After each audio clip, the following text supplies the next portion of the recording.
A man bought a used car at a police auction. At first, everything seemed normal, but when he began inspecting the door, he discovered something that changed everything. Subscribe and write in the comments where you're watching this video from. The last light of evening settled over the cracked asphalt and rust-streaked fences of the neighborhood as Derek Williams stood at the edge of his yard, staring at the silent shell of his old pickup truck. It had finally died 2 weeks ago, coughing out its last cloud of smoke near the intersection by the rail yard. For years he had kept it running through improvisation and stubbornness, patching holes in the radiator with bits of rubber, replacing fuses scavenged from junked cars, rewiring the taillights with wire he found at construction sites. The truck had been his lifeline to work, to grocery stores, to the scrapyard where he sometimes earned an extra $50 unloading metal. Now it sat lifeless, its tires deflated and windshield streaked with grime. Without a vehicle, Derek had to take the bus. 2 connections each way, 90 minutes if he was lucky, 2 hours if the schedule faltered. His hands, used to grease and steel, had grown restless from holding onto plastic handrails. Inside the small house that once belonged to his mother, the walls were lined with the scent of oil and detergent. Derek lived alone now, surrounded by tools and bills.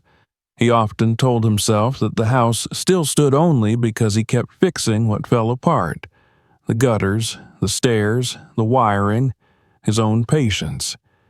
He earned barely enough to cover utilities and food, sometimes skipping dinner to keep the lights on. Yet there remained in him a stubborn core that refused to fold into bitterness. Somewhere in the quiet of his evenings, between the hum of the refrigerator and the flicker of the street light through the blinds, there lived an old dream: to restore something with his own hands and call it truly his. One Thursday morning, while flipping through the local newspaper at the bus stop, Derek noticed a small black and white advertisement squeezed between pawnshop offers and lost dog notices. Police auction, confiscated and impounded vehicles, public access. The words lingered in his mind through the day as he tightened bolts and replaced brake pads in the garage where he worked. Most cars he serviced belonged to people who would never know what it meant to count quarters before buying gas. But that evening, back home, curiosity overtook him. He searched the auction's address online, squinting at the fading letters on the screen of his second-hand laptop. It wasn't far, 20 blocks north near the industrial zone. Saturday morning, the listing said. Cash or money order only.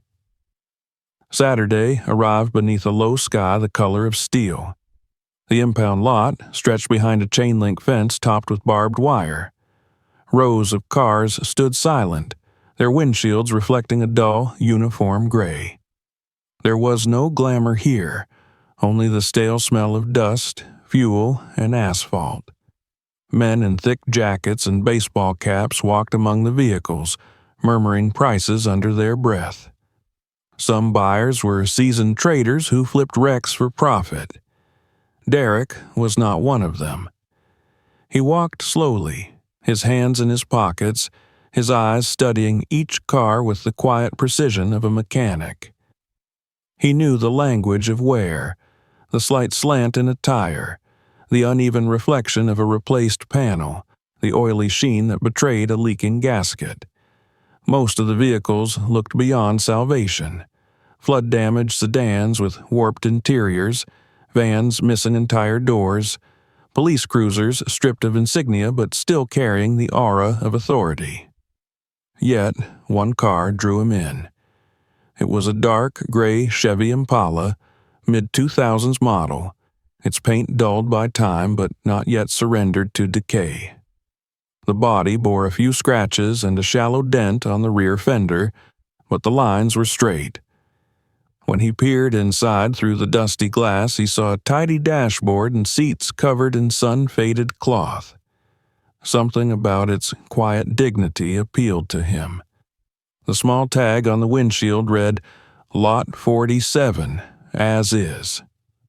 The auctioneer's voice echoed through a cheap megaphone as the bidding began. Derek waited, listening to the rhythm of numbers climbing and collapsing. When the Impala's turn came, only 2 bidders raised their hands. The price started low, $800.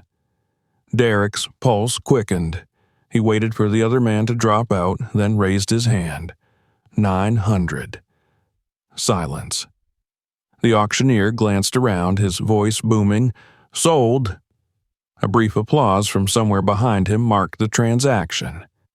Derek felt a rush of disbelief and pride. He had done it. For less than a month's wages, he now owned a car. The clerk led him through a short line of paperwork inside a trailer that served as the office. The room smelled of stale coffee and gasoline. The title form carried stamps and signatures, some half-faded. The clerk mentioned something about former service vehicle, minor documentation delay. Derek nodded, barely listening. He could already feel the shape of the steering wheel in his hands. When he stepped back outside, the air tasted faintly of rain. He took a long look at the car, its quiet stance amid the others, and felt a mixture of humility and triumph. For the first time in years, something in his life seemed to move forward. He climbed behind the wheel and turned the key. The engine responded after a hesitant second, the sound deep but steady. The dashboard lights flickered, gauges trembling back to life like creatures waking from hibernation. Derek adjusted the mirrors, inhaling the scent of old upholstery and faint cleaner. On the passenger seat lay a folded maintenance report, likely left by the impound staff. The lines were blank except for a single note scribbled in blue pen. Repainted, reconditioned, cleared for sale. He didn't think much of it then. He pulled out of the lot, the tires crackling over gravel. The drive home wound through the industrial corridors of the city, factories long shut down, their chimneys rising like monuments to another century. The Impala moved smoothly, though a faint vibration ran through the steering wheel.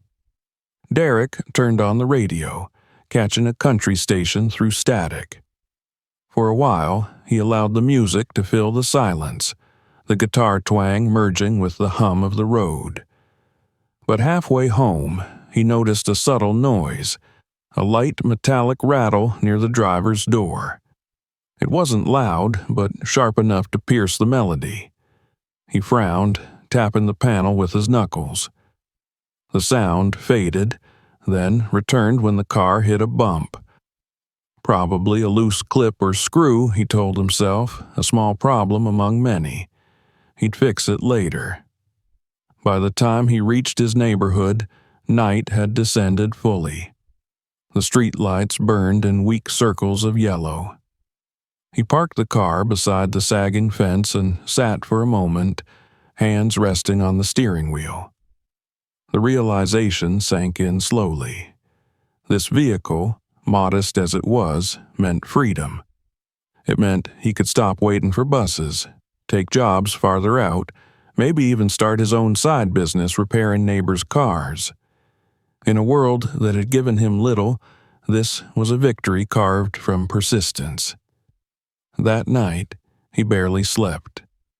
His mind replayed the details of the auction, the texture of the car's metal beneath his fingertips, the faint rattle he'd heard. In his dreams, he was driving again along endless highways, wind sweeping through open windows, the horizon stretching clean and unbroken. He awoke before dawn, brewed a pot of cheap coffee, and went outside to stand beside the Impala. Dew glistened on the hood. Under the dim porch light, the car looked almost noble. He ran his hand along the edge of the fender and smiled faintly. Today, he would begin the restoration. By sunrise, Derek had set up his tools. He worked systematically, as he had done all his life, methodical, patient, deliberate. He cleaned the engine bay, replaced the old oil filter, tightened belts, and checked the fluid levels. Each step was accompanied by the quiet satisfaction of control, the comfort of knowing that for once he could improve something rather than merely endure it. The Impala responded like a creature grateful for attention, its idle smoothing out, its engine hum deepening with warmth. Yet, even in the midst of this satisfaction, he couldn't ignore a small unease. The car's interior bore traces of recent work that didn't match its age. Fresh bolts on old hinges, mismatched screws on door panels, patches of adhesive where none should be. Someone had clearly disassembled parts of it not long ago. Perhaps it had been refurbished before the auction, he thought. Still, he made a mental note to inspect the doors more thoroughly when he began repainting. As the day lengthened, neighbors passed by and commented approvingly. Old Mr. Jenkins from across the street joked that Derek's new ride looked like something from a detective show. A young boy asked if it had once belonged to the police. Derek laughed it off, saying he didn't care as long as it ran. He didn't realize how close that guess was to the truth. Beneath layers of paint and polish, the car still carried its past like a ghost embedded in metal. When the sun began to set, Derek sat on the porch steps, watching the Impala gleam faintly under the fading light. The metallic rattle in the door was still there, persistent and unexplained, a small imperfection in his newfound peace. But he told himself it was nothing. Tomorrow he would strip the panels, clean the joints, maybe even repaint the frame. Tomorrow he would make it his own completely. He didn't yet know that inside those panels, beyond the reach of his tools, waited a story older and darker than any he had lived. For now, there was only the hum of the cooling engine, the chirp of crickets rising through the evening, and a man standing in his yard, believing that fortune had finally smiled upon him. Morning arrived with a pale wash of light over the rooftops, turning the dew on the Impala's hood into a thin shimmer. Derek had slept only in fragments, waking often to think about the car, the tasks ahead, the hope that this time things would finally align. When he stepped outside, coffee steaming in his hand, the street was empty except for a stray dog sniffing near a trash bin. The air smelled faintly of metal and rain-soaked dust. He set the cup on the porch railing, rolled up his sleeves, and walked to the car. Today would be the first real inspection. The metallic rattle he had heard during the drive home was still bothering him, and he wanted to trace it to its source. It was the sort of problem that gnawed at him until resolved, like an unfinished equation in his head. He began with what he knew best, a systematic review from the ground up. He jacked the car slightly to check the undercarriage, feeling for loosened bolts, cracks, corrosion. Years of mechanical habit guided him. Every movement was deliberate, the careful twist of the wrench, the measured tug on a cable, the reflexive listening for how metal responded to touch. He drained a small sample of oil into a jar, holding it up to the light. Dark, but no shavings. The engine was tired but honest. The transmission, when he rotated the drive shaft, turned cleanly. The suspension showed fresh grease in its joints. Too fresh, perhaps. Someone had maintained this car recently, maybe just before the auction. Yet the work felt inconsistent. Some parts gleamed with new fittings, while others bore the rust of neglect. Whoever had worked on it had done so with purpose, not care.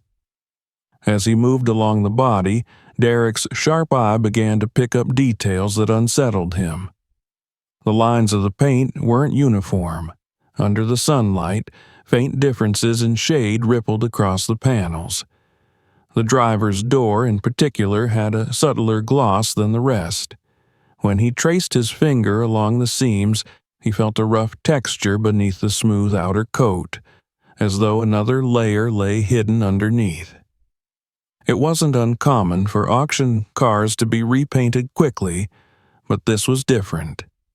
The paint was too thick, the overlap along the pillar edges too deliberate. It looked less like cosmetic repair and more like concealment. He opened the hood and studied the engine compartment again. The smell of oil and dust filled the air, the kind of scent that comforted him even as it warned of work ahead. Several of the bolts securing the manifold were of mismatched brands. A few hoses bore different date stamps. Someone had been here before, replacing only what was necessary to keep appearances. Beneath the engine mount, he noticed a faint scuff on the frame, a small crescent-shaped indentation that could only have come from a mechanic's crowbar. It was recent. He made a mental note to check whether the frame numbers had been tampered with later. Inside the car, he began to remove the floor mats and vacuum the dust from the corners. The cabin was neat but impersonal, stripped of anything that might tell who had driven it before. No coins, no papers, no scent of cologne or cigarettes. It was as though the car had been sterilized. When he reached into the glove box, he found only a folded maintenance form and, underneath it, a rectangular card, the kind used for secured buildings. Its faded blue surface bore the words Metro Vehicle Division Authorized Access. The name had been scraped off, leaving behind only a few letters, RL, and part of a serial number. It looked old, but the laminate was smooth, as if handled often. Derek turned it over in his hand. Probably from its earlier life as a service car, he thought, but the absence of a name felt intentional. He placed it aside, uncertain whether to throw it away or keep it as a curiosity. That faint metallic rattle had become his obsession. Every time he brushed past the driver's side, it seemed to whisper faintly, like a coin striking against a pipe. He opened the door and ran his fingers along the inside edge where the hinges met the panel. Everything looked intact, but when he pressed the lower seam, he could feel a subtle give beneath the surface, as though something lay between the metal layers. He crouched and peered at the bottom edge where the paint met the rubber gasket. There was residue there, pale and grainy, like dried glue. He tried to scrape a bit with his fingernail. It came off easily, revealing the faint outline of what looked like a screw hole that had been sealed over. He leaned back on his heels, puzzled. Police auctions often received vehicles from varied origins, confiscated, impounded, abandoned. Some carried scars from patrol duty or undercover work. It wasn't beyond reason that this car had once been a law enforcement vehicle. But why would anyone reseal a door instead of replacing it outright? The day grew warmer, and the neighborhood began to stir. The sound of lawnmowers, the smell of frying oil from a diner down the street, the hum of an approaching garbage truck. Derek continued his inspection with quiet concentration. He lifted the trunk lining and found fresh adhesive patches covering portions of the metal floor. Beneath one patch, he noticed a faint rectangular outline, as though a small compartment had been welded shut. He tapped it with the handle of his wrench and listened to the hollow sound. It wasn't empty. Something inside gave a muffled vibration. A strange chill ran down his spine. Perhaps just a reinforcement plate, he told himself, though the thought didn't convince him. When he stepped back and looked at the car as a whole, he realized how uneven its history must have been. Every visible repair hinted at something hidden. The replacement screws, the mismatched bolts, the sealed seams, all tiny footprints of deliberate human intervention. It was as if the vehicle had lived two lives, one public, one buried under coats of paint and layers of metal. He remembered the old man at the auction joking that most of these cars came with stories. Derek began to suspect that his might come with a secret instead. By noon, he had reassembled the basic parts and started the engine again. The rattle remained, louder now, as though mocking his attempts to ignore it. He sat behind the wheel, listening to the faint metallic tremor. It wasn't in the engine, it was in the door. Something was lodged inside. He tried opening and closing it slowly, feeling the vibration at a certain angle. There was weight there, not much, but enough to shift when the door moved. He considered taking the entire panel off, but fatigue settled in. He decided to postpone it until the weekend when he would have more time. Later, he drove the car around the block to test it.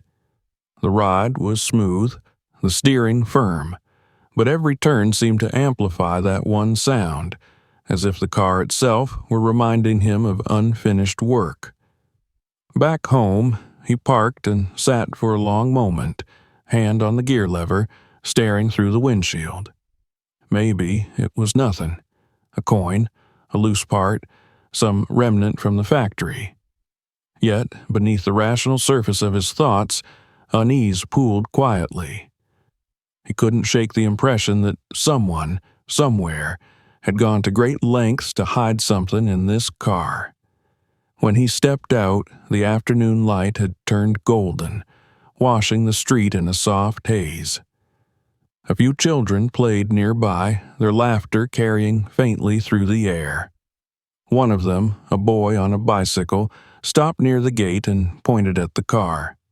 "Looks like one of those detective cars," he said with a grin before pedaling off again. Derek smiled absently, but his stomach tightened. That casual remark lodged itself in his mind. It explained too much and not enough. If the Impala really had once been a police car, it might account for the repainted panels and the erased insignia. But then, why was the repaint job so poor, almost hurried? Why hide something that could easily be disclosed? He crouched once more beside the rear wheel, noticing that even the tires were mismatched. 2 older Goodyears in front, 2 newer Firestones in the back. Replacements again, uneven, improvised. The overall impression was of a car that had been stripped of identity and hastily reassembled. The more he studied it, the less it seemed like a simple vehicle, and the more it resembled a puzzle left behind by someone unwilling to destroy it completely. As dusk approached, Derek washed his hands in the sink, the water running black from grease. He stared at his reflection in the small bathroom mirror. The face looking back was lined and weary, eyes slightly red from lack of sleep, yet beneath the fatigue there was a spark of something else. Determination, curiosity, maybe even a trace of fear. He dried his hands and looked toward the window, where the silhouette of the Impala was just visible in the fading light. The thought came unbidden. Maybe he should sell it, cut his losses, buy something else. But he dismissed it immediately. The car represented more than transport. It was proof that effort could yield something tangible, even if flawed. He would not abandon it so easily. That night, as the street fell silent except for the distant whistle of a train, Derek sat at the small table by the window and reviewed the notes he had taken during the inspection. His handwriting was small, compact, disciplined. Paint, inconsistency, driver's door, unsealed hole under gasket, new bolts, non-uniform, adhesive residue trunk floor, hollow sound. He underlined the last phrase twice. The paper smelled faintly of oil from his hands. Beneath the list, he wrote one final line. Check all doors, interior panels. Full teardown if necessary. He folded the sheet neatly and slipped it into a drawer beside his mother's old photographs. The house creaked with settling wood. Outside, a dog barked once, then fell silent. Derek looked again at the car through the window, half hidden in shadow, its polished surface reflecting the dim glow of the streetlight. It looked harmless, almost noble in its stillness, but he knew better. Machines didn't whisper without reason.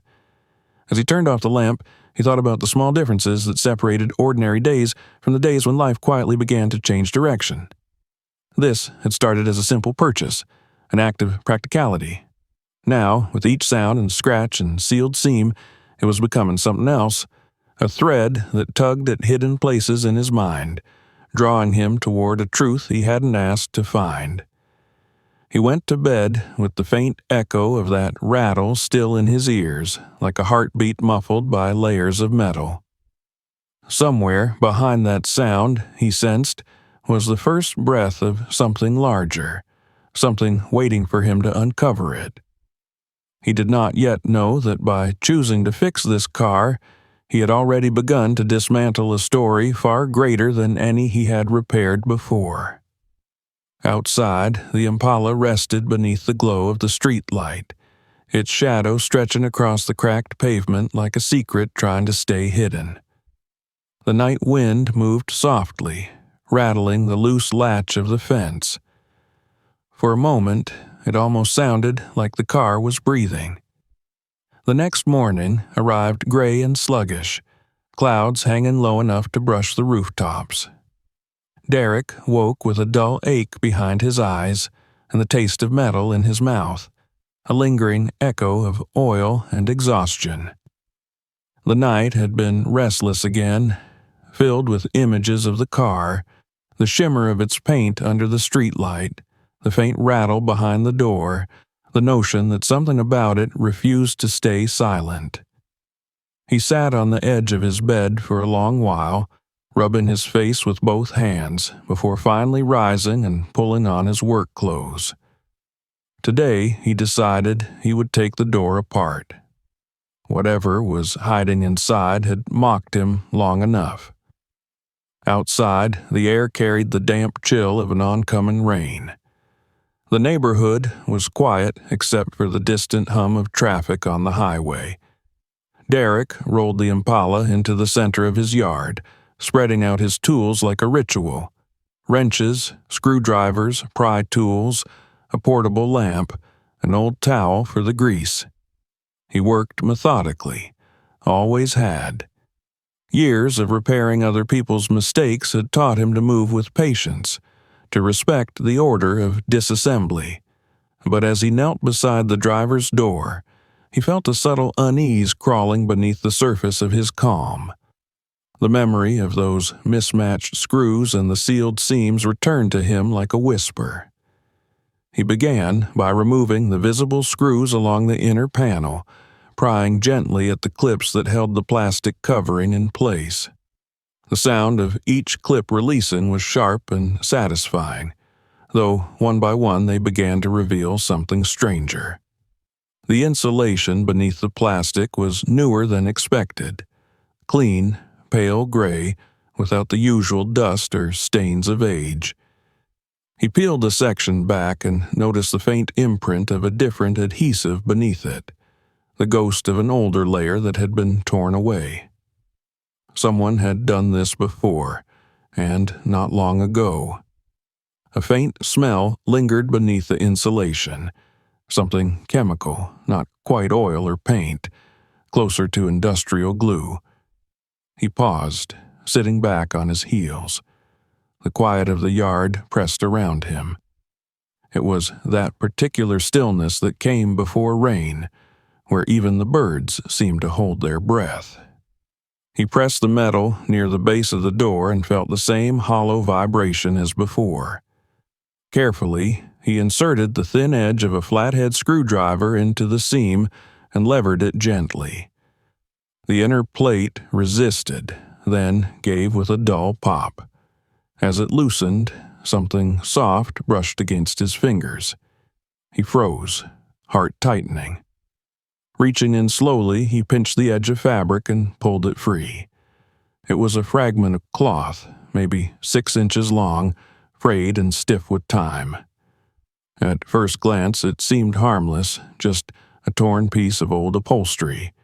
But when he turned it in the light, he saw faint, dark stains spread across the weave, brown, uneven, dried long ago but unmistakable. Blood, or something that once had been blood. Along one edge, tiny, stitched numbers were half visible, faded but legible enough to suggest an identification tag.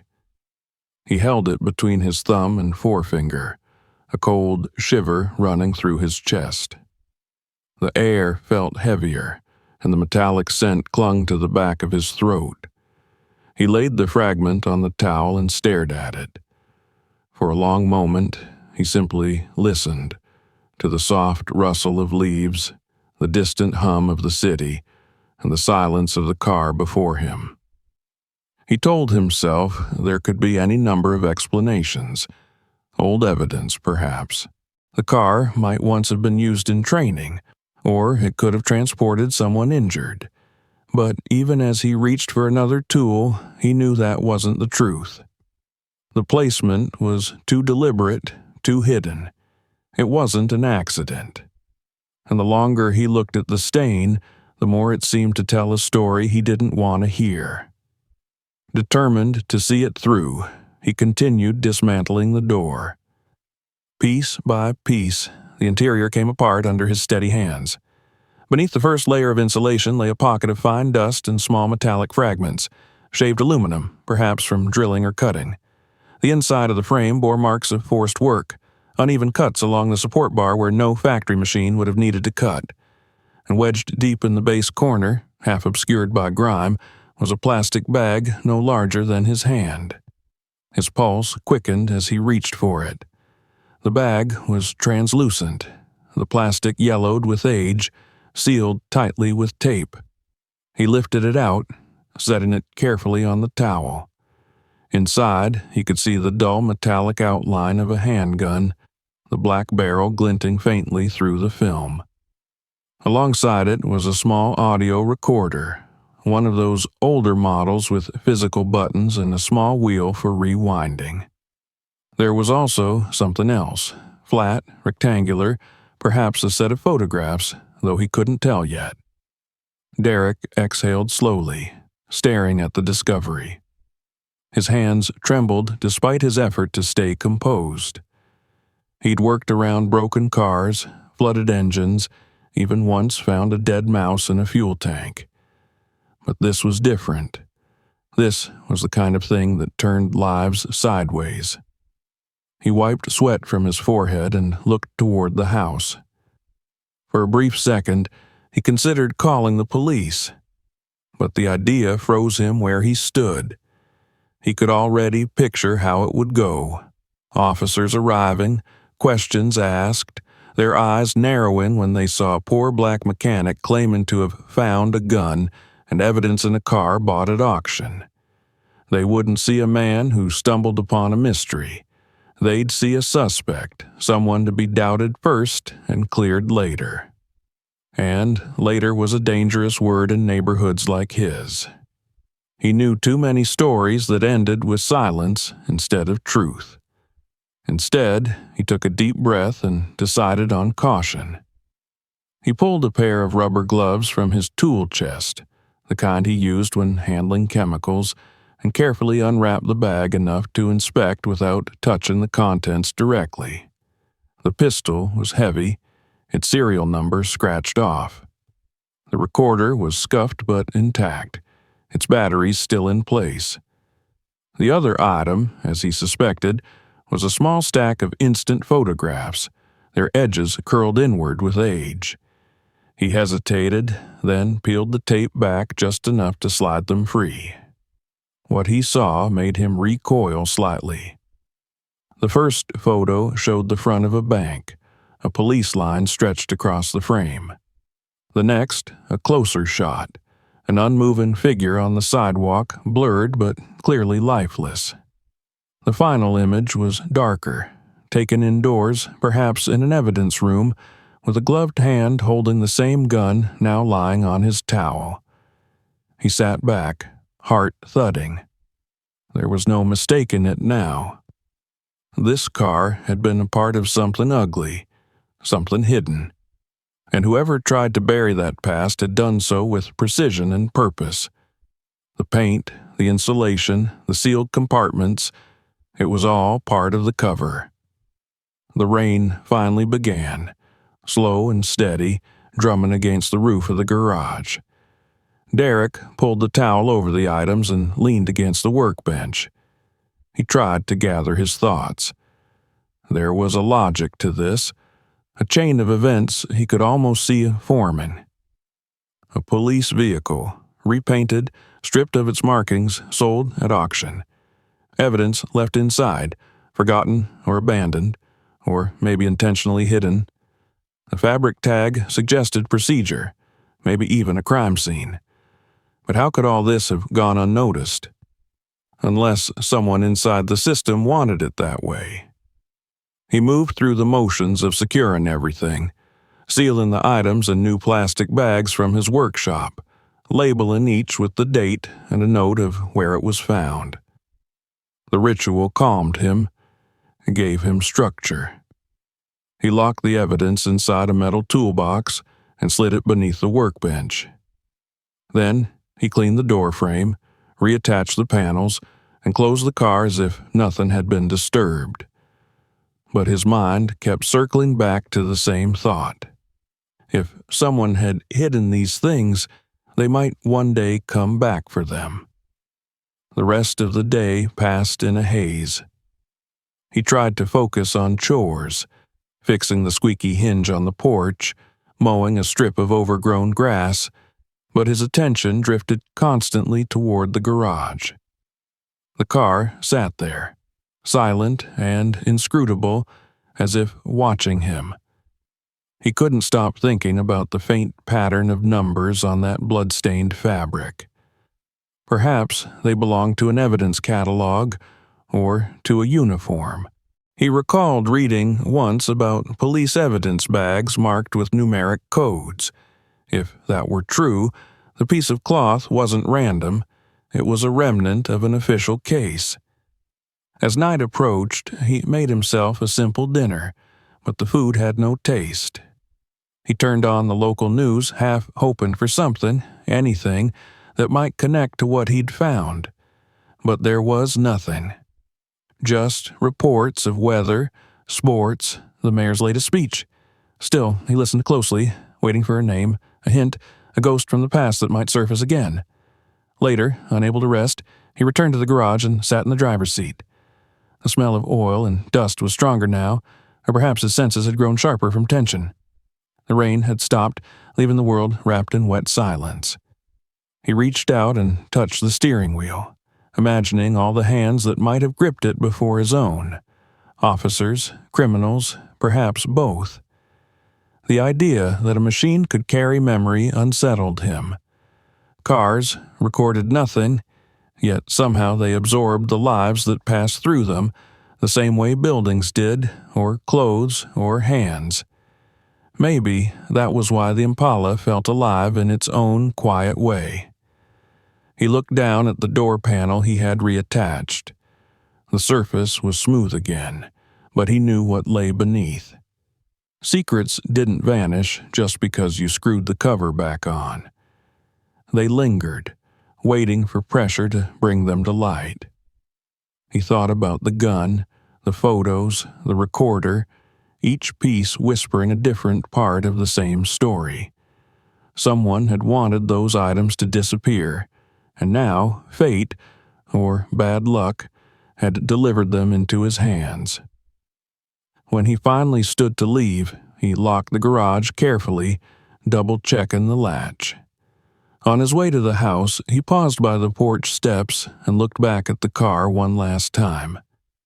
The street light reflected off its hood, casting a faint golden sheen over the metal.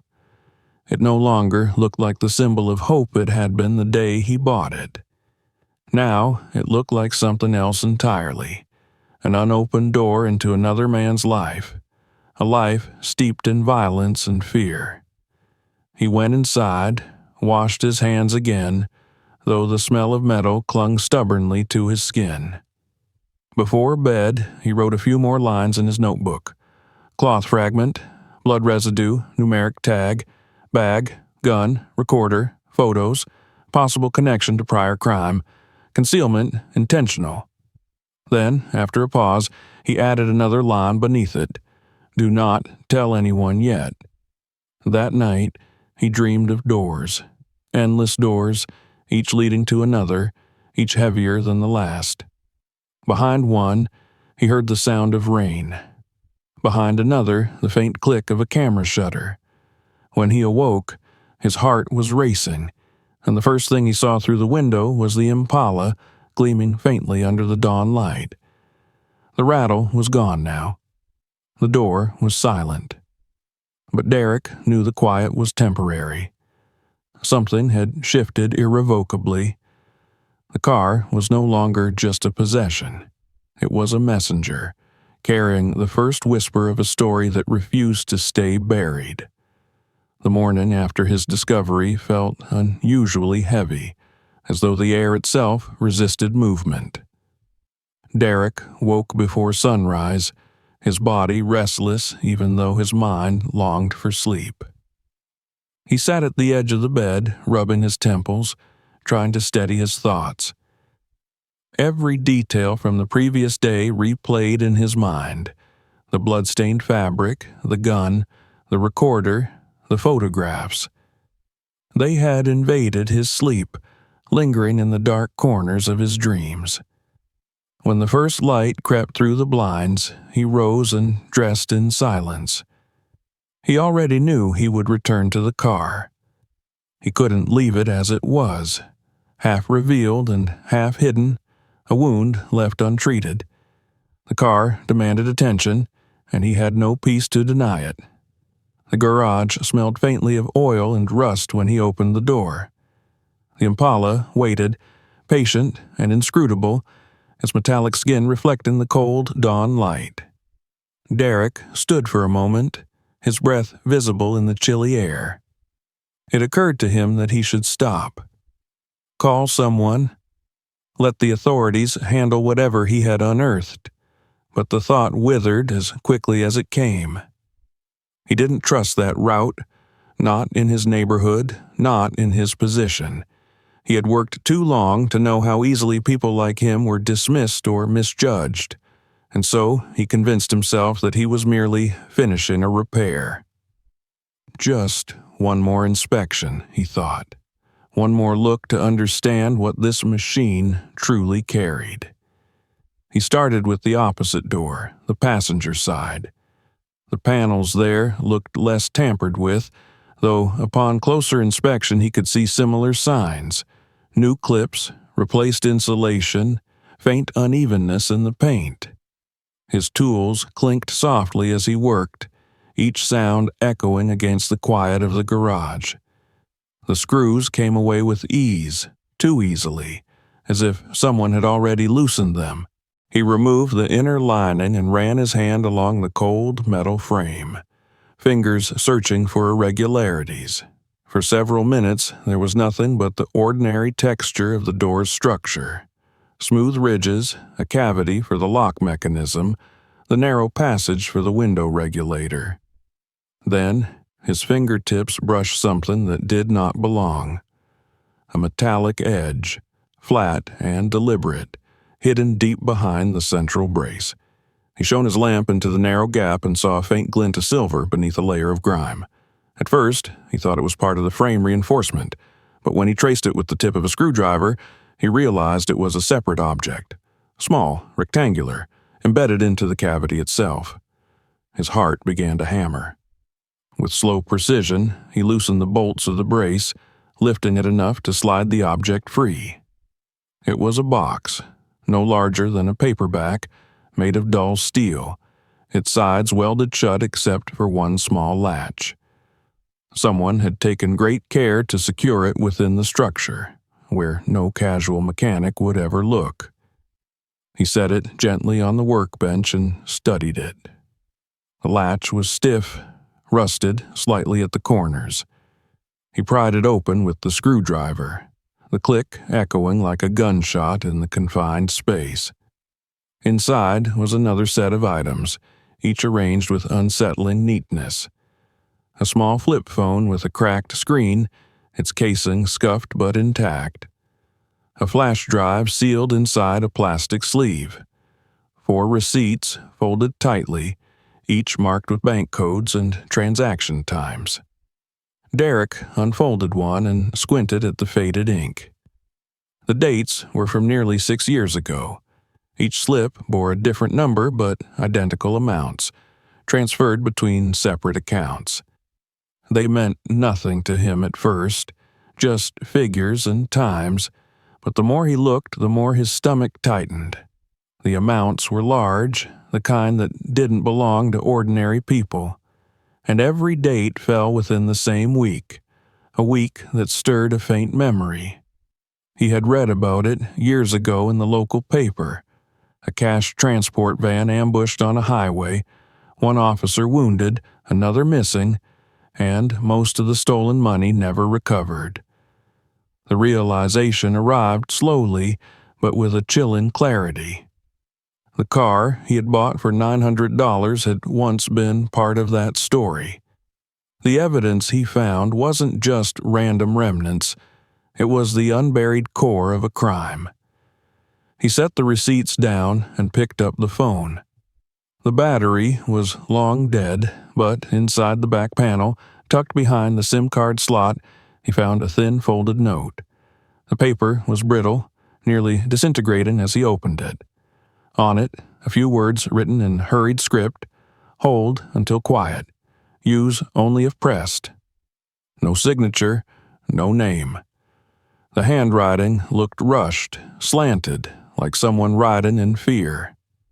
He placed everything back into the box and sat at his workbench, elbows on his knees, staring at the floor. The rain from the night before had left a faint pattern of moisture near the garage door. The quiet pressed around him again, too deep, too absolute. He thought of the impound lot, the easy transaction, the indifferent clerk who had handed him the papers.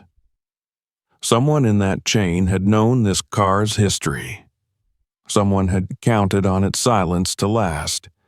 The discovery of the gun and the photos could have been overlooked as leftover debris, but this box was different. It was meticulous, methodical. It spoke of a man who thought in systems, who planned for retrieval. He rose and examined the frame of the car more closely. Every surface seemed to whisper of prior manipulation. The welding marks on the chassis, the subtle warping of the floor plate. Everything bore the fingerprint of hidden purpose. He pulled open the trunk and stripped away the liner, revealing the same adhesive residue he had noticed days earlier. Beneath it, he found faint scratches along the weld seams, circular, as though a cover plate had once been fitted there and then removed. When he tapped the metal with a wrench, it produced a dull, uneven tone, a hollow space beneath solid steel. He imagined what might once have been stored there. Cash, weapons, documents, maybe all of it at once. The weight of it began to settle in his chest. The Impala wasn't a discarded patrol car or a repossessed sedan. It had been a container, a vessel designed to transport secrets, and he had resurrected it from the grave. Whoever had owned it before, whether cop or criminal, had erased its surface but not its memory. The thought made him shudder. Machines might not think, but they remembered through the marks of those who used them. This car remembered everything. He found himself pacing the small space, mind racing. What should he do? He couldn't simply keep the items. If anyone learned about the box or the gun, it would be his fingerprints, his address, his face on the evening news. Yet turning them in could expose him to the same danger from the other side. Whoever had hidden these things would not appreciate their resurfacing. Somewhere between fear and fascination, he made a decision. He would document everything, photograph the discoveries, mark every location, every number, create a record so precise that if anything happened to him, the truth would survive somewhere. He retrieved his old digital camera, charged it, and began the process. One by one, he captured images of the box, the receipts, the phone, the flash drive. He laid them out on a neutral surface, each photo numbered and time-stamped. Then he typed notes into his battered laptop, describing every step of the disassembly, every observation. He worked in silence for hours, the rhythmic click of the keyboard the only sound. By the time he finished, the sun had risen higher, filling the garage with a diffuse glow that made the dust motes shimmer like floating ash. When he finally leaned back, he felt drained but strangely calm. The order he imposed on the chaos gave him momentary control. Still, beneath the surface, anxiety hummed like static. The logical part of him whispered that he should leave it alone, put the car back together, pretend he never found any of it. Yet another voice, deeper and quieter, insisted otherwise. He wanted to know who had driven this car, who had decided that evidence could be hidden inside it, and why no one had ever come back. There was a moral gravity to it, something that went beyond curiosity. Perhaps it was pride or the simple need to understand. After a lifetime of fixing other people's broken things, he had stumbled on something that might fix nothing at all, but reveal everything. He packed the metal box into a heavy-duty plastic bag and buried it behind his workbench under old tires. It would stay there for now, out of sight, until he decided the next move. Then he cleaned the car thoroughly, wiping away every trace of dust and fingerprint. The routine steadied his breathing, though every time he closed a panel or reattached a bolt, he imagined the hidden hands that had done the same years ago. By late afternoon, fatigue settled over him like a blanket. He stepped outside, the sunlight warm against his face. Across the street, life went on as if the world hadn't shifted. Children playing, a neighbor watering his lawn, the rhythmic bark of a dog behind a fence. The ordinariness of it all seemed surreal. None of them would have guessed that, in the quiet garage across the road, a man had uncovered a fragment of a long-buried crime. He wondered how many other secrets slept behind closed doors in this city, wrapped in metal and dust. As he returned to the house, Derek felt the faint unease that comes from being watched, though when he turned around there was no one there. Just the empty street, the hum of distant engines, and the low whine of a passing plane. Still, the feeling lingered, subtle but persistent. He shook his head, convincing himself it was nerves. But as he closed the door behind him, he couldn't shake the certainty that the moment he found that hidden box, his life had shifted on some invisible axis, tilting toward something vast and dangerous. Inside, he brewed coffee and sat at the kitchen table, staring at the steam rising from the mug. His reflection wavered in the dark liquid, distorted and tired. He thought again of the handwriting on that folded note. Hold until quiet. Use only if pressed. The words sounded like a message from someone who knew he would one day lose control of his own story. Someone who had already chosen silence as a form of survival. The night descended quietly, washing the world in deep blue. Derek sat by the window, the Impala barely visible under the dim light of the street lamp. Its shape seemed different now. Heavier, burdened. It wasn't just metal anymore. It was an archive of betrayal and greed, and he had become its unwilling curator. He told himself that tomorrow he would find answers. He would trace the receipts, check the transaction codes, maybe search for records of that old robbery. For now, all he could do was wait and listen to the hum of the refrigerator, the creak of settling wood, and the faint, rhythmic echo of his heartbeat. Somewhere in the darkness outside, a car passed slowly, its tires whispering against the wet pavement. Derek didn't look up, but he heard the sound distinctly as it paused near his house, idled for a moment, then moved on. He told himself it was nothing, just another driver, yet the silence that followed felt charged, as if the night itself had turned to listen. He stared at the Impala one last time before drawing the curtains. He would keep the secret safe for now, he decided. But deep down, he knew that secrecy had its own cost, and sooner or later, the past would come to collect it. In the days that followed, Derek began to live with a new rhythm, a quiet, restless awareness that pulsed just beneath the surface of his every movement. Each morning, he woke earlier than usual, sometimes before the first streaks of light reached the windows, his body alert before his mind had fully caught up. He no longer slept through the night. Instead, he found himself sitting by the window at odd hours, listening for noises he couldn't name, watching the street for shapes that didn't belong. What had started as a project to fix a car had become something else entirely. The Impala, once a symbol of progress, now sat like a sealed archive of threat and memory.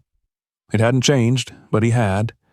After burying the metal box beneath old tires in the garage, Derek had tried to return to normal tasks, hoping that routine would restore his sense of control. He replaced the front porch light, resealed a leaky faucet in the kitchen, and cleaned out the gutters that had been overflowing for weeks. But no matter what he did, his thoughts kept circling back to the car. He could feel it even when he wasn't looking at it, a silent presence always hovering at the edge of attention. He began to keep his tools closer than usual, started locking the garage from the inside with an added deadbolt he had installed the same day he discovered the flash drive. He added 2 cameras as well. Cheap dashboard models he rigged to battery packs, hidden in the corners of the garage and angled at the Impala. It wasn't much, but it made him feel less exposed. He first noticed the parked car on a Tuesday. It was an old blue sedan, paint faded, the kind of vehicle that disappeared into the background of most neighborhoods. It appeared around midday, parked across the street 3 houses down. No one got in or out. No movement behind the windows. It was gone by nightfall. At first, Derek didn't think much of it. Plenty of cars came and went on that street, but when he saw it again the next day, and the day after that, always parked within view of his house, never staying longer than a few hours, a knot began to tighten in his gut. He took notes. Date. Time. Description. He started memorizing license plates, sometimes writing them on napkins or scraps of cardboard he kept in his pockets. He noticed other small details, too, how the same man in a red hoodie seemed to walk by twice each morning, always looking at his phone, never stopping. How the garbage cans near his fence were moved slightly out of line, as if someone had nudged them while passing too closely. He tried to dismiss these things as paranoia, tricks of a tired mind, but the pattern kept forming. He felt watched. Not constantly, not overtly, but just enough to make every breath feel borrowed. At work, he became distracted, often forgetting where he left tools, fumbling simple repairs. His boss, a lean man with a cigarette habit and a short fuse, asked if he was on something. Derek shook his head and offered a weak smile. He couldn't explain what he was feeling without sounding unhinged. Instead, he said he was dealing with family trouble. That seemed to satisfy, at least temporarily. He began taking shorter shifts, requesting afternoons off. He needed the time, the space to think. The car wasn't going to explain itself. One night, as rain fell in heavy sheets, he reviewed the camera footage from the garage. Hours of stillness, the Impala unmoving, the light shifting slowly from day to night.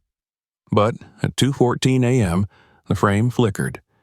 A shape passed briefly in front of the lens, indistinct, too quick to identify.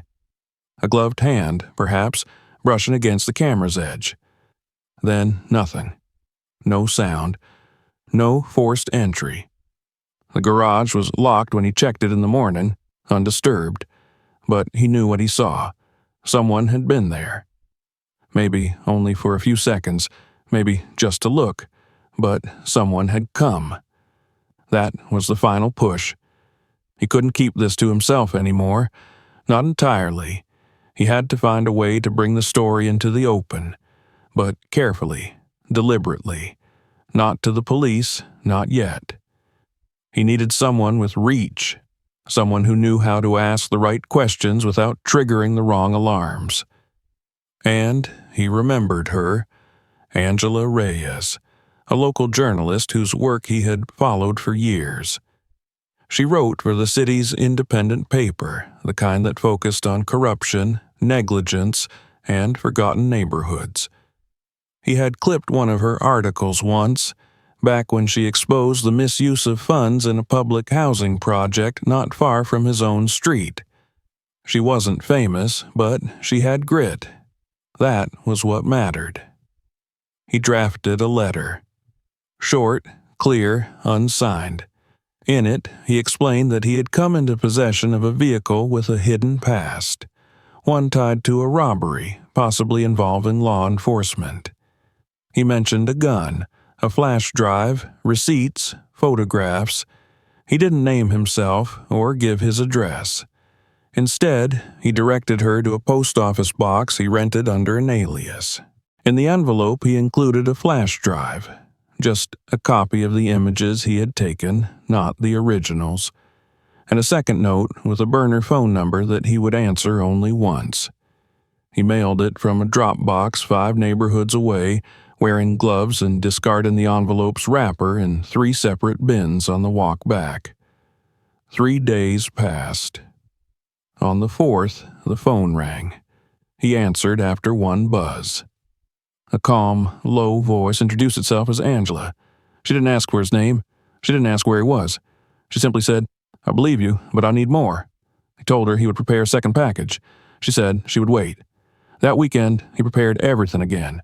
More images, more notes, a diagram of the car, labeled with discovery points. He added an audio file, a short recording of the tape he'd found in the plastic bag. The sound was distorted, but a voice could be heard muttering details of the robbery, referencing times and locations that matched the news archives. He labeled it only with a number, 004. He placed it all into a sealed envelope and delivered it to the second drop point. Then he waited. 2 days later, the story appeared online. It wasn't explosive, not yet. The article described an anonymous source who had uncovered potential evidence linked to a 6-year-old armored truck robbery. It referenced a vehicle sold at auction, a flash drive with encrypted files, and a voice recording that could not yet be authenticated. No names, no locations, just enough to stir interest, enough to rattle someone.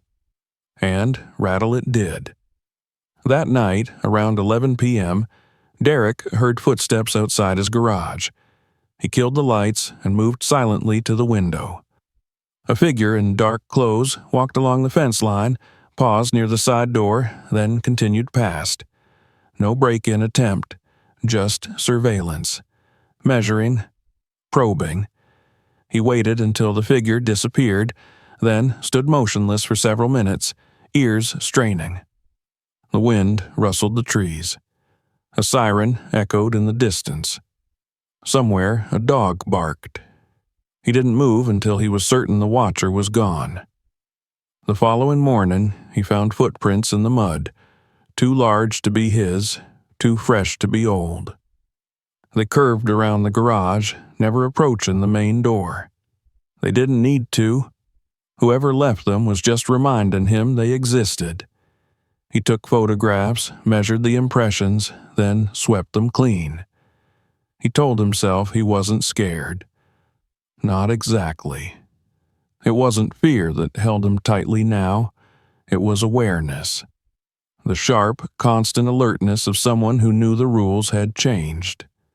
He kept moving because stopping meant letting the story consume him. He understood now that this wasn't just about a forgotten car or buried evidence. It was about a man. A person who had used his badge and authority to orchestrate something dark, then tried to vanish his involvement by hiding the proof in plain sight. A man who might still be free, still watching, still waiting for the wrong pieces to fall into the right hands. And so Derek lived in the space between exposure and concealment. He kept the original evidence hidden, never all in one place.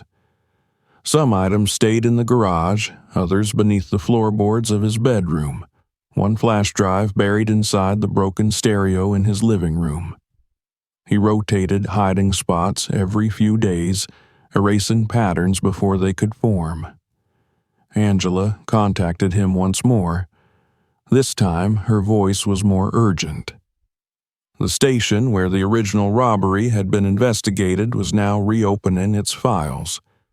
Internal Affairs had reached out to several former officers, one of whom had resigned suspiciously just weeks after the heist. There were whispers about a link between the missing money and a case that had been quietly closed without resolution.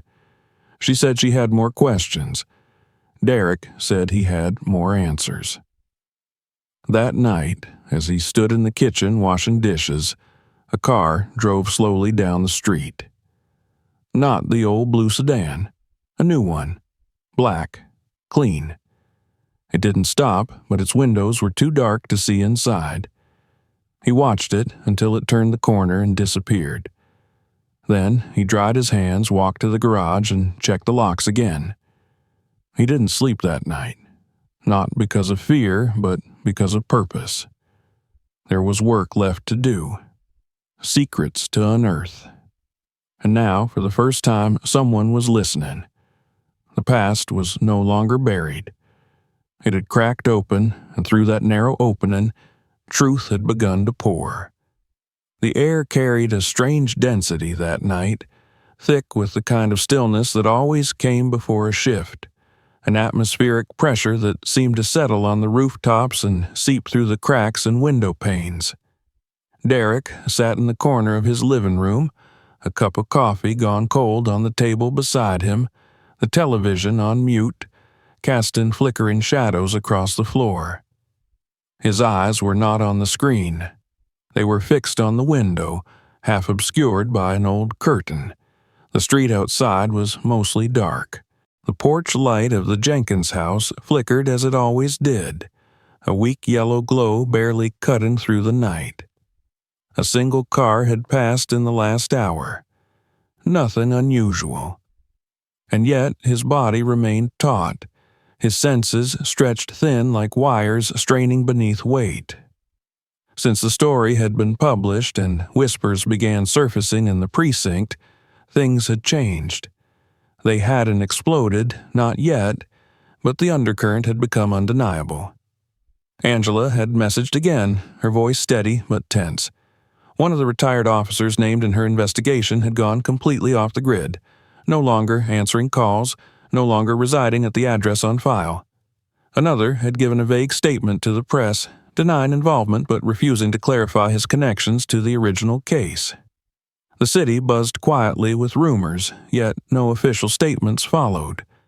The silence, Derek knew, was tactical. That silence broke at 3:11 a.m. The sound was small, almost imperceptible, a metallic creak, the kind made by an old hinge or a fence latch. Derek's eyes snapped open. He had dozed off in the chair, blanket across his legs, but now every fiber in his body was awake.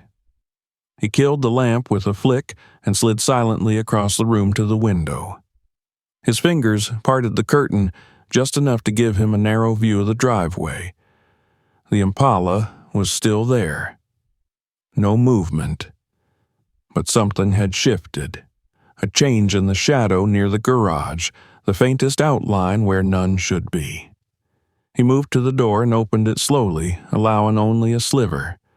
The air was cold, the sky moonless. He stood like that for nearly a minute, heart pounding, waiting. Then he heard it again. A scuff, faint, like a shoe brushing against gravel. He shut the door silently, stepped back into the house, and retrieved the flashlight he kept beside the refrigerator. He didn't turn it on. Instead, he reached for the bat leaning against the wall behind the coat rack. The same one he had kept since high school. Old wood, cracked but solid.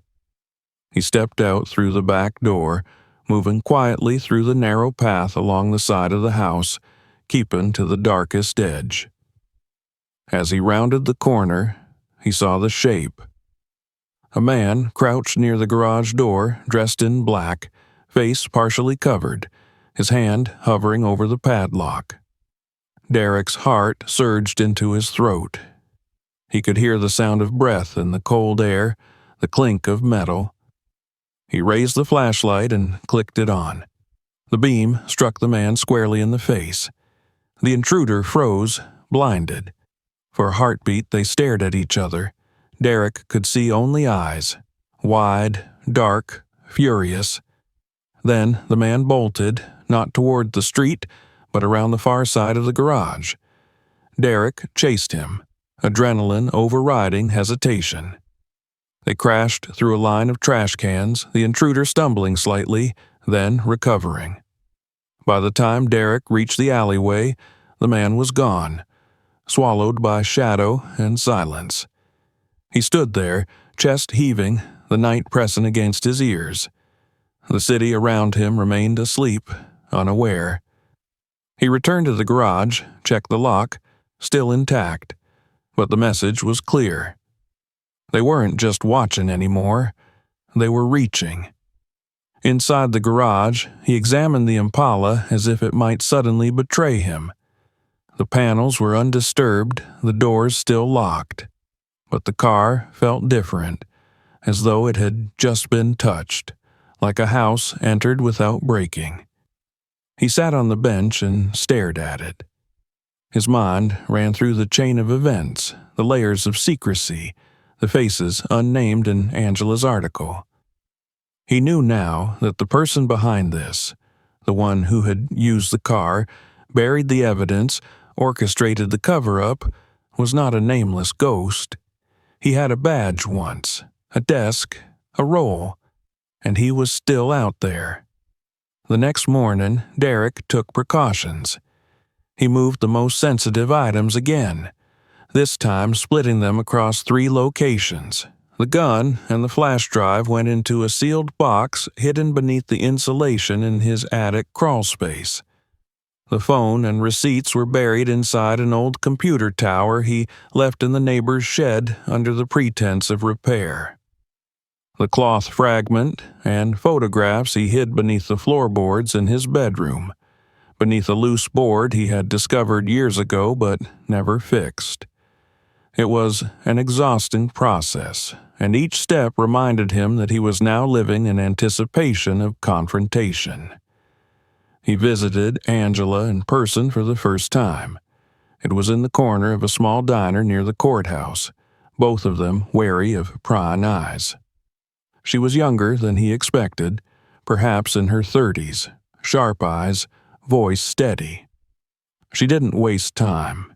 She asked if he could confirm that the evidence was authentic. He said yes. She asked if he had reason to believe the ex-officer had acted alone. Derek shook his head. He didn't have proof of others, but everything about the car's modifications, its professional repaint, the surgical placement of compartments, the timing of its removal from service, suggested multiple hands. Angela nodded, already sketching timelines in a small notebook. She said internal affairs was stalling, likely out of caution or fear. The officers tied to the robbery had retired early, moved out of state, or taken new jobs in private security.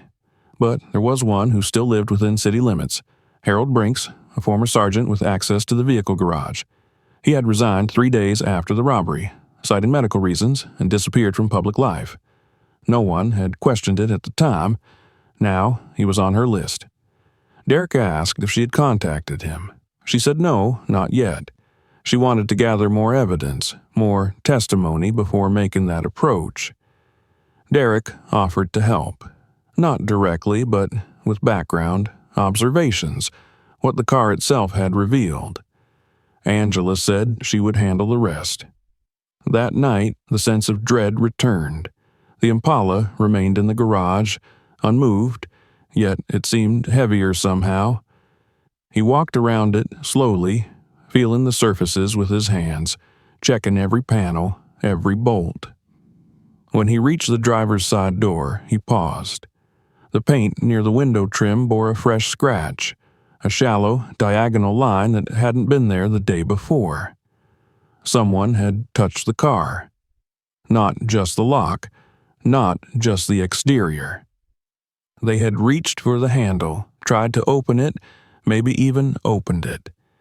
And in that moment, Derek felt a shift inside himself. The fear was still there, yes, but it was hardening into something else. Resolve. He stayed awake again that night, but this time not just as a watchman. He was waiting. He had set up an additional motion-activated camera near the rear entrance. A silent alert on his phone would notify him of any movement. The hours passed slowly. Midnight. 1, 2. The house creaked and settled. A car rolled by once, then nothing. At 2:46 a.m., the alert buzzed. Derek slipped out of bed, moving without sound. The camera feed showed a figure at the edge of the garage, partially obscured by shadows.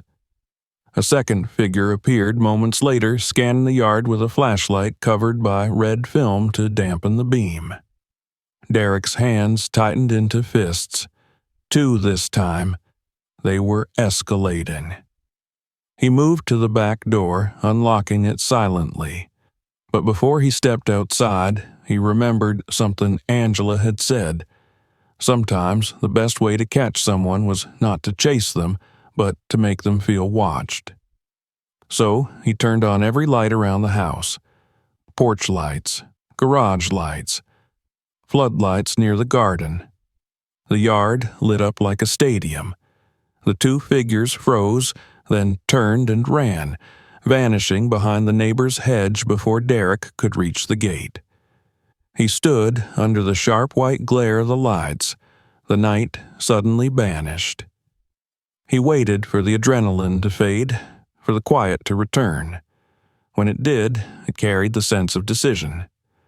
The next morning, he met Angela again. He told her it was time. The story had to go wider. The public needed more than hints. She agreed. The next piece would include names, positions, details about the car, and photographs, redacted but clear enough to link it to the impound lot, the precinct, and the man who had once used it. She warned him this would draw real attention. Derek said it already had. As they parted, she handed him a burner phone, different from the one he'd given her. "Just in case," she said. He nodded. The world around him had become a board, each piece shifting. But now he wasn't just reacting. He was moving, calculating. That night, he didn't wait in the dark. He sat in his garage, lights on, tools nearby, the Impala in front of him like a silent witness. If someone came again, they wouldn't find fear waiting for them. They would find a man who had seen behind the curtain and decided not to look away. The story was coming out. The evidence had been split, documented, secured. The shadows were no longer safe. And the car, once a vessel of silence, had become the loudest voice in the room. The following morning dawned in muted shades of gray, a soft drizzle veiling the city streets in a mist that seemed almost deliberate, as if the world itself were preparing for something it could not fully announce. Derek rose early, as he had every day since the story had begun to unfold, his body alert, his mind occupied with the same relentless sequence of thoughts.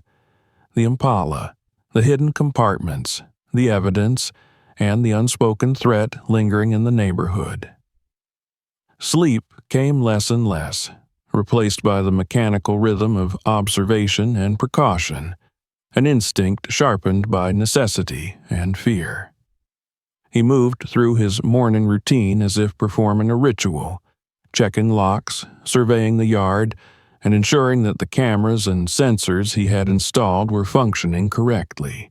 The car sat in the garage, its sleek gray surface muted under the drizzle, almost indifferent to the unfolding storm of consequences it had initiated. Over the next few days, the ripple effect of Angela's investigative work began to manifest in unexpected ways. Internal affairs, spurred into action by the publication and corroborated by the evidence Derek had provided, reopened the cold files surrounding the 6-year-old armored truck robbery. Former officers connected to the case were contacted, some reluctantly, some evasively.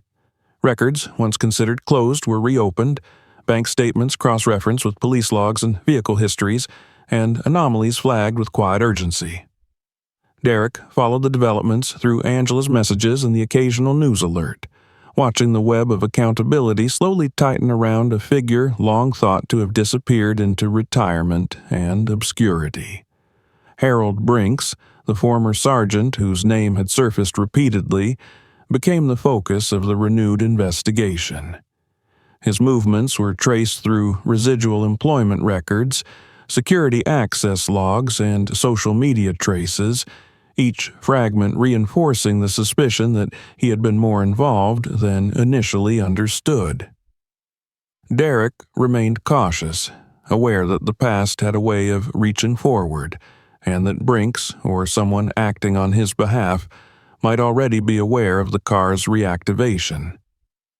The Impala, once a tool of concealment, had become a beacon, silently broadcasting to those who understood its significance that the secrets it held were no longer buried.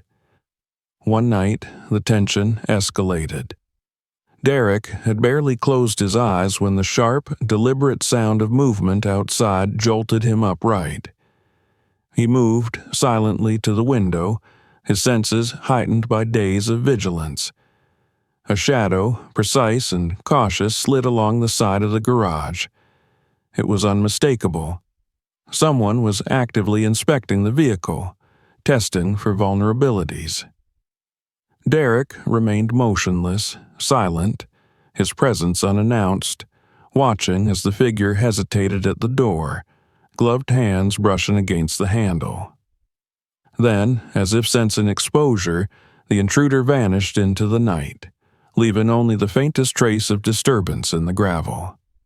Derek exhaled slowly, his pulse gradually settling, but the encounter left him more resolute than ever.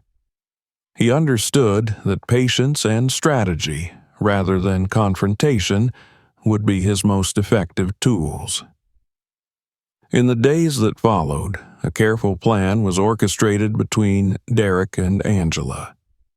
The story needed to escalate to a point where it would compel action from the authorities and flush Brinks from whatever hiding place he had constructed for himself. The evidence, meticulously documented and strategically disseminated, became the linchpin of a broader narrative, one that would leave the former officer no room for evasion. Derek coordinated the release of photographs, documents, and detailed descriptions of the vehicle's concealed compartments, all curated to maintain anonymity while signaling the inescapable truth. The city, unaware of the silent battle unfolding in the quiet streets and garages, watched news feeds and online bulletins, unaware that the pieces were being set into place. That evening, a staged news segment aired announcing the recovery of a vehicle tied to the unresolved armored truck robbery. The broadcast was careful in its language, omitting names, focusing instead on the recovered evidence and the continuing investigation. Within hours, the reaction was evident. Surveillance alerts flagged unusual activity near the lot where the Impala had been sold. Brinks, perhaps reacting instinctively to the possibility of exposure, attempted to reclaim or destroy the vehicle under the cover of darkness. Derek, forewarned and prepared, observed from a safe distance as law enforcement units, coordinated through the information provided by Angela and supplemented by his own meticulous documentation, intercepted the action. The arrest was swift, executed with precision, and for Derek, the sight of Brinks being taken into custody provided a sense of justice long deferred. The aftermath left the city buzzing quietly with speculation and tentative closure. Derek returned home from observing the arrest, the weight of the Impala's past pressing lightly in his consciousness. The vehicle, now identified as critical evidence, was impounded once again, this time secured and cataloged in a manner that ensured its role in the judicial process would be preserved.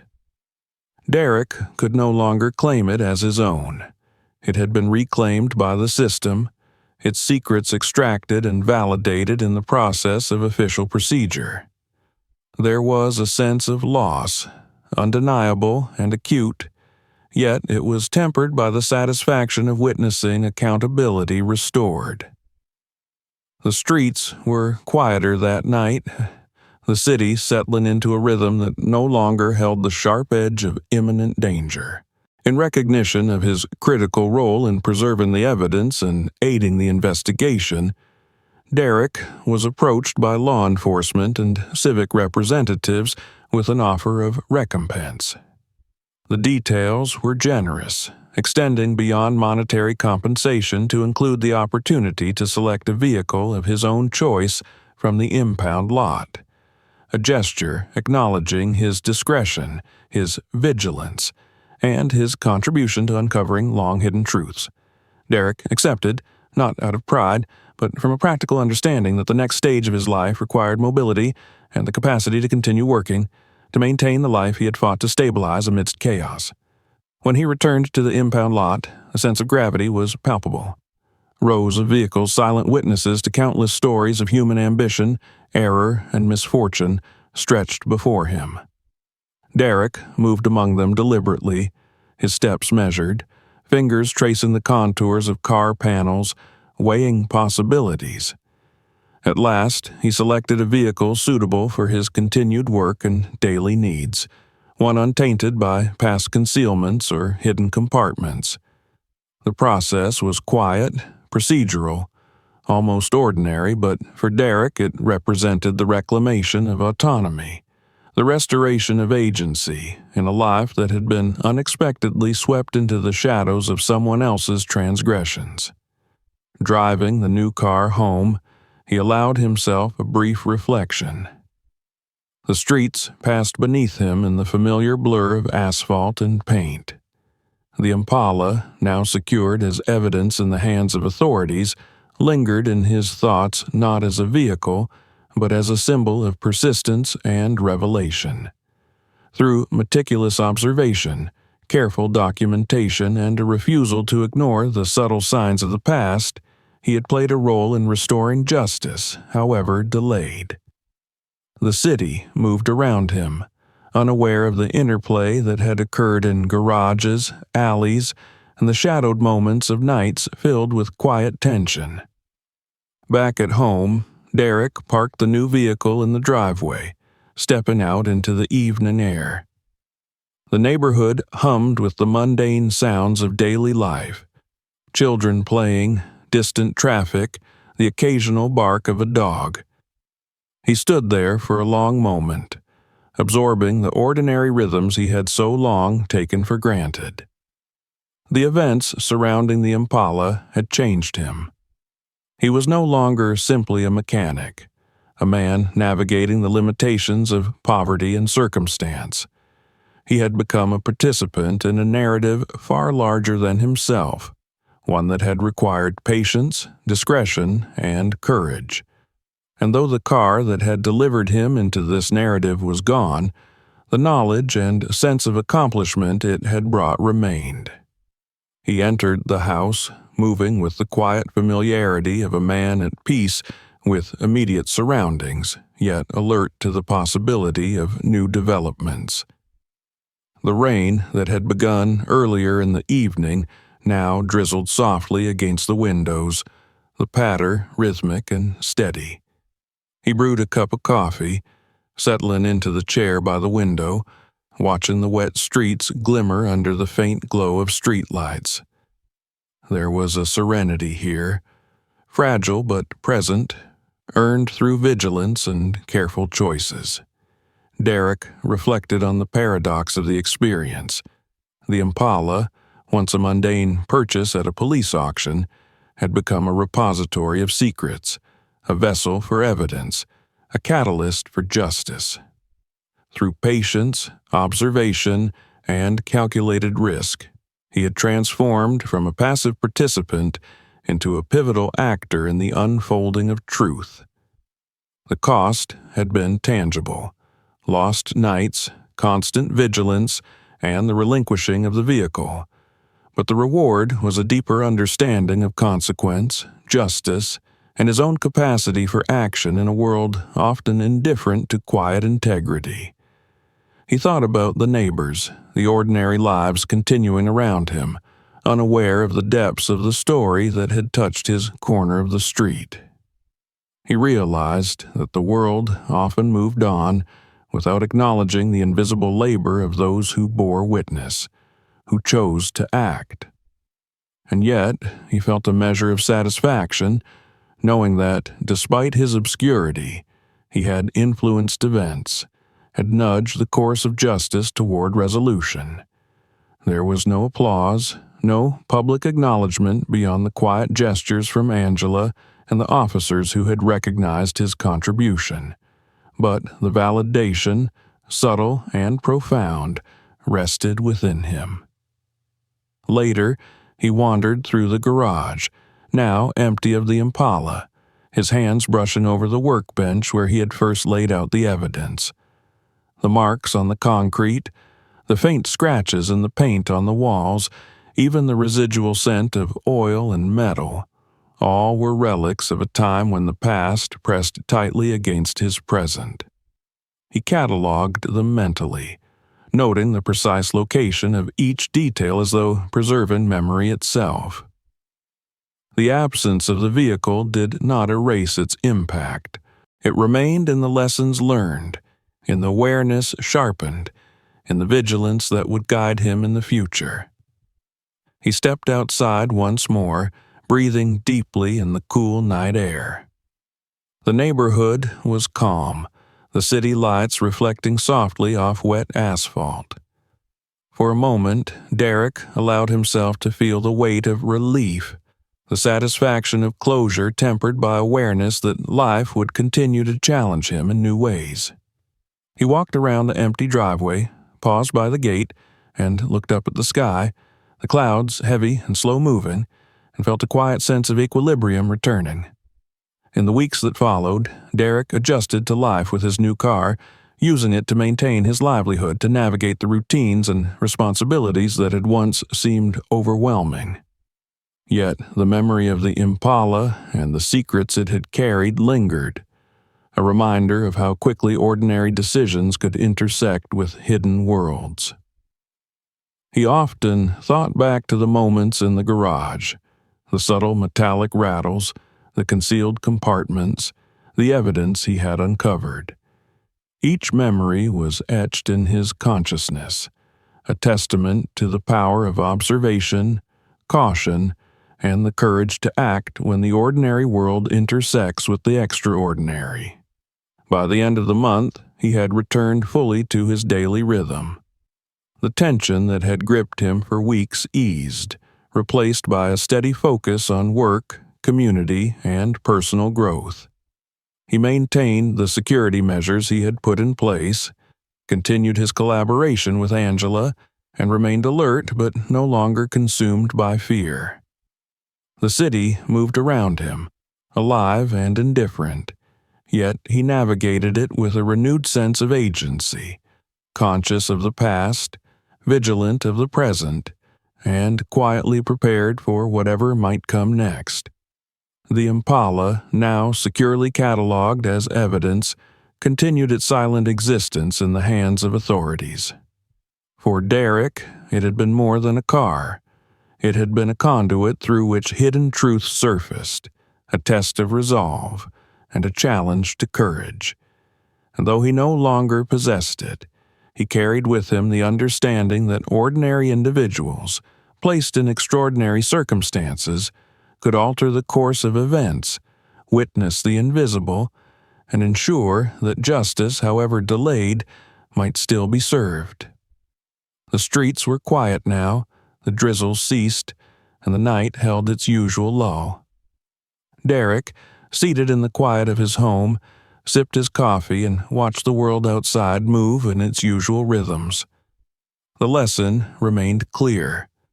Vigilance, discretion, and deliberate action were often the difference between truth concealed and truth revealed. And for the first time in a long while, he felt the weight of responsibility balanced with the satisfaction of accomplishment, the assurance that, in the quiet of ordinary life, extraordinary things could unfold, and he had been a part of it. If you want to uncover more unbelievable stories like this, make sure to subscribe now and hit the notification bell so you never miss a moment. Check out our next video to see what shocking discovery awaits. And don't forget to explore our other videos for more hidden secrets and mysteries revealed. Share this video with your friends. Let them see what you just found out.